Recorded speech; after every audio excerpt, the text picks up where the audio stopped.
Hi there guys, welcome back to Dad Plays Stuff, and this is another Daemon X Machina PvP video, but with a twist. A very horrifying twist. Meet RustBucket. The creation of a build challenge set by Lindar the Bard over on Reddit. Now, this build and challenge is not for the faint-hearted. Now, the build was very specific. In terms of parts, you had to use the head of Ossifune or Flash Phantom, body, Raikiri, processor stamina free or boost free, both your arms could be Raikiri, your legs were your own choice, weapons were Silver Raven 2 or Salamander, and Baldur's Edge or Prominence. Now, you could use any combination of them, you could double stack them, it was up to you, as long as you had weapons that were on that list. The overall goal of this build was to be incredibly mobile, but a glass cannon. So getting hit is devastating. And here's the rest of the build. Essentially, I was just trying to optimize the memory capacity to increase my ability to lock on, because I'm going to be moving quick. I need to be able to land hits. It has major downsides. This isn't a build that's going to consistently win anything. It's a build where you really need to use a bit of smarts to do it. If you go down the melee route and you're good with melee and you've got really good reaction speeds, you could do well. You're going to be like a mosquito that's going to smack them and come from a different angle and smack them. I am terrible at melee. I can't use it. I tried and I failed spectacularly. But I did come up with a strategy with the Silver Ravens.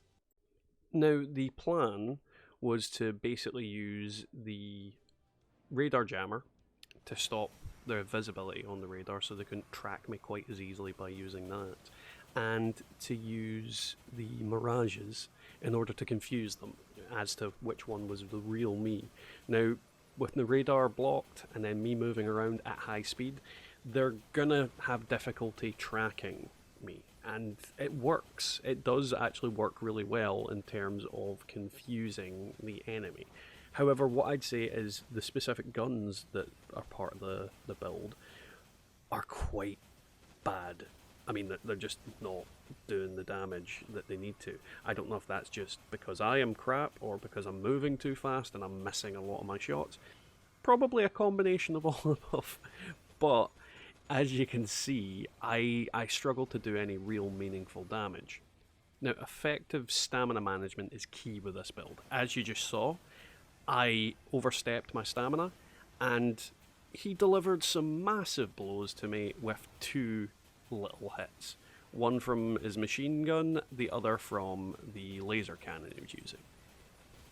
You don't want to take hits, and you certainly don't want to be stalled with your stamina. The second that happens, you're in a lot of cases as good as dead. So you need to have that stamina management locked down very early on. Another thing you need to be aware of is the map size. Now, some maps are large, some maps are small. The biggest problem I found with this build in some cases, especially on the small maps, is that you are so fast and so mobile that you will literally go through the yellow barrier and hit the red one instantly. It's so quick. I made quite a few mistakes where I was winning, doing really well, and then I ran into the red barrier on the outskirts. It's very, very important to keep an eye on that. Now, this particular version of the build is especially good against slow opponents. So against a fast opponent like this, the biggest issue I have is that I'm moving at speed, they're moving at speed, we end up passing each other a lot. His gun is based on single hit, massive amounts of damage, and mine's are tiny little pot shots and lots of them. So against this kind of build, against a fast build with laser cannons, you don't really stand much of a chance, which is unfortunate because of the change in meta at the moment. And as expected, I go down like a sack of spuds.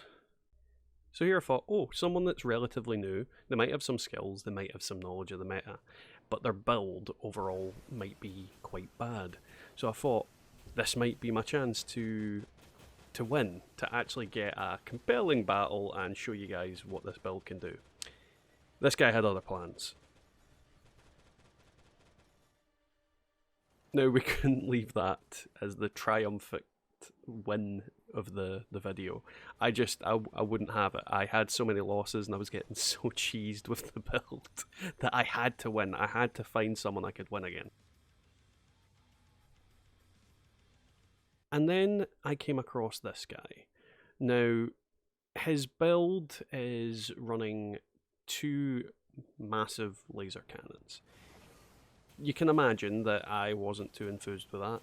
A single hit from him is going to deal a crap ton of damage to me. But, luckily, his build is incredibly slow.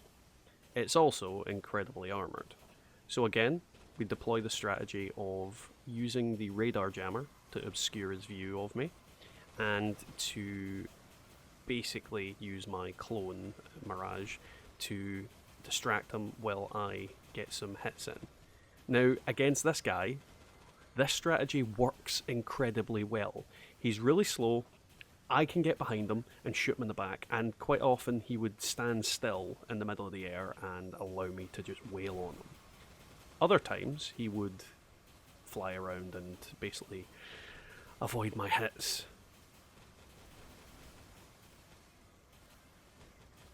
Now, by no means was this going to be a short battle. The damage that I dealt to him was minuscule in comparison to what he'd do to me. On top of that, I had to deal with the fact that my ammo consumption is quite high. If I was whiffing quite a lot of my shots, I was going to run out of ammo. So the primary goal I had here was to just take his health down enough. Killing him didn't need to be the actual reason for victory. All I need to do is reduce his VP more than mine, which, as I said, he gets a hit into me and I lose a lot of health. So him hitting me is like, it just takes one mistake on my part and it's over. That's the problem with this build. One mistake and you are done. And it's not fun when you're literally only making one mistake and then you just get completely trashed. In the process of making this, I came up against so many bad builds and so many bad players that it was frustrating that in a normal circumstances, I would have annihilated them. People not moving quick enough, people basically allowing me to get free hits into them. But the damage in this build is just not good enough to do any meaningful damage. And that was the key problem, and I was getting so frustrated with it. But then this guy came along and he was like the golden goose. I could deal a lot of damage to him if I was patient.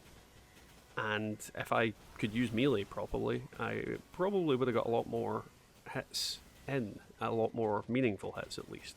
But at the same time, using melee against a player like this is really risky, because all it takes is that delay between you being able to move away and him using his laser cannon. They were charged laser cannons, so you'd pretty much best objective is wait till he takes a shot, fly in, slash him, and then fly out.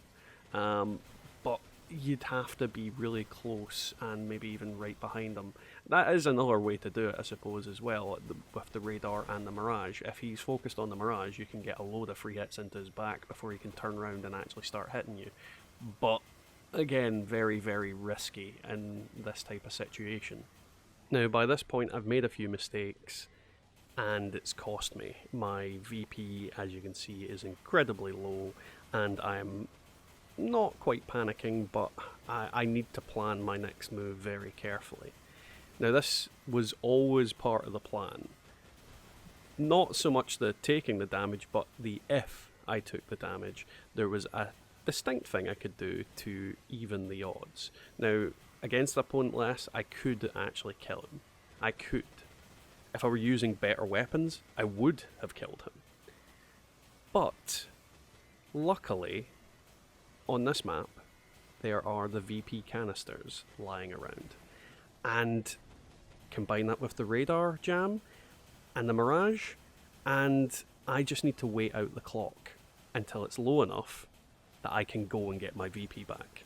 Now, because of the low VP of the arsenal, it charges up its health pretty quickly. It's an advantage and a disadvantage. It just means that I can get my percentage higher really quick.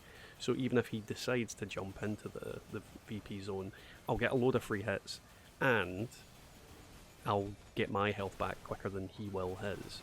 His is going to raise quite slowly because he's quite durable and quite armoured. And now we just run out the clock. There's nothing he can really do. He can't move fast enough to get into any other VP canisters, and even if he did, I could do the same just as easily. Not the most honourable victory, but when you're running a build like this, honour kind of doesn't matter. It was a challenge, and I had to win at any cost. So in normal circumstances, I wouldn't have went down that route, but in this one, yeah, certainly. So that was the video, guys. Thank you very much for watching. Please leave a like, comment, and subscribe if you enjoyed watching me struggle, and I'll leave a link to the Reddit post that this build was derived from down below. And especially leave me a comment if you try this out yourself, and if you have more success than I did. It wouldn't be hard.